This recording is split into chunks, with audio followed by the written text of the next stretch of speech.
Let's cross down to the home of the Canberra Raiders now, in Canberra, at Parliament House, Canberra. We're joined by Liberal Senator Andrew Bragg. Thanks for joining us again, Andrew. Who are you backing in the grand final?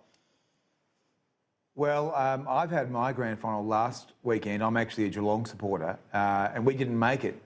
So I guess as a New South Wales senator, if I had to have a second team, it would have been GWS. Yeah, well, as a New South Wales senator, you've got to back the Roosters then this Sunday. Yeah, I guess it's a fair point. Said with not a lot of enthusiasm. Gee, I'll tell you what, if you were a lower house member, if you were a marginal seat member, you would have been a bit more enthusiastic, I think. Yeah, I know, but I mean, you know, you've got to stick with the teams you grew up with. And as you know, you're South Australian. I mean, it's Australian rules football is the best game of all, I think, and I don't pretend that I believe anything other than that. Yeah, good man. Well said. Authenticity is what it's all about. Now, tell us, speaking of authenticity, you come from a financial services background. You've talked long and hard about the need for reform in our superannuation sector, our retirement income sector. This review is now underway. Are you disappointed that too much seems to have been ruled out by your own Prime Minister before we've even got into the review? It's a good opportunity to have a look at the whole system, which is what is now going to happen pretty much. And I think we want Australians to get a better deal from their super. This is a review which will look at all sorts of different issues that have been raised by me and others. So I think I'm happy. But you've pushed, for instance, for a long while, that on low-income superannuation ought to be opt-in, not compulsory, voluntary. And there seems to be a lot of resistance to that idea already. That's got to be fundamental, doesn't it? That people on low incomes who on those incomes have no potential to actually provide for their own retirement might be better off, might make the decision themselves that they're better off with the extra 9-12% in their pocket.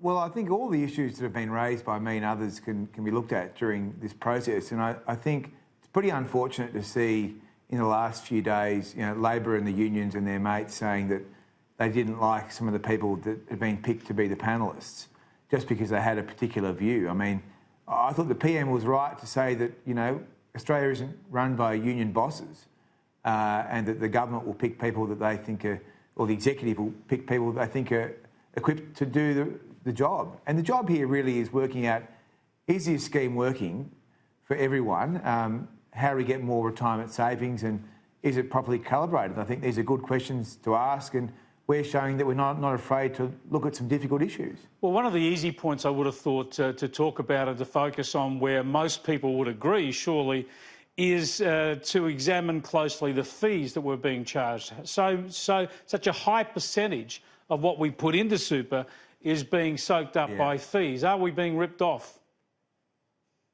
We spend more on super fees than we do on energy costs. Wow. Which is extraordinary, right? So that's what some of the Grattan research shows that.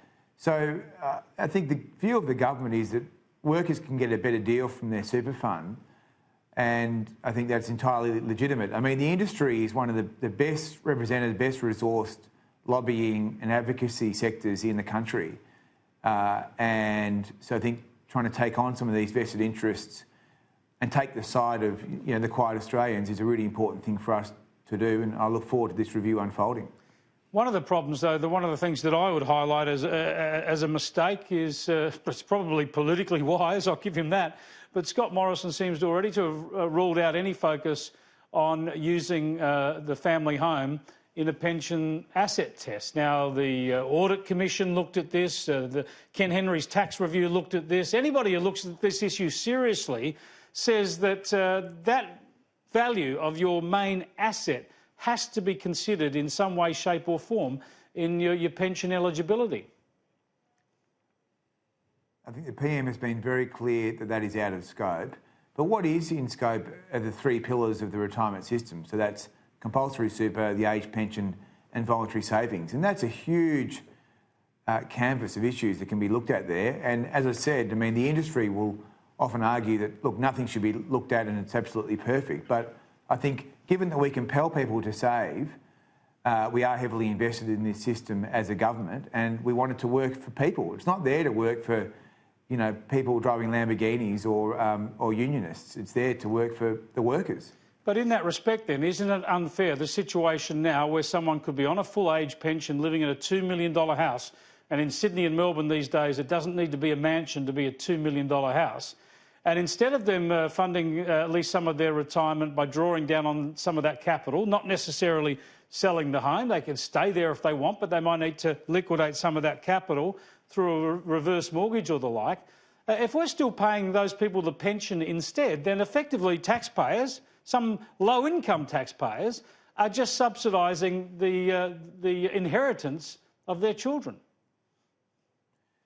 But this review was about retirement incomes, and those three pillars, I think, will give the review panel more than enough work to do over the next year. I think if you think about the complexity of compulsory super, you think about the way that we try and incentivise private savings, then you think about the way that interacts with the age pension, be it a part pension or a full pension. Like, that is enough.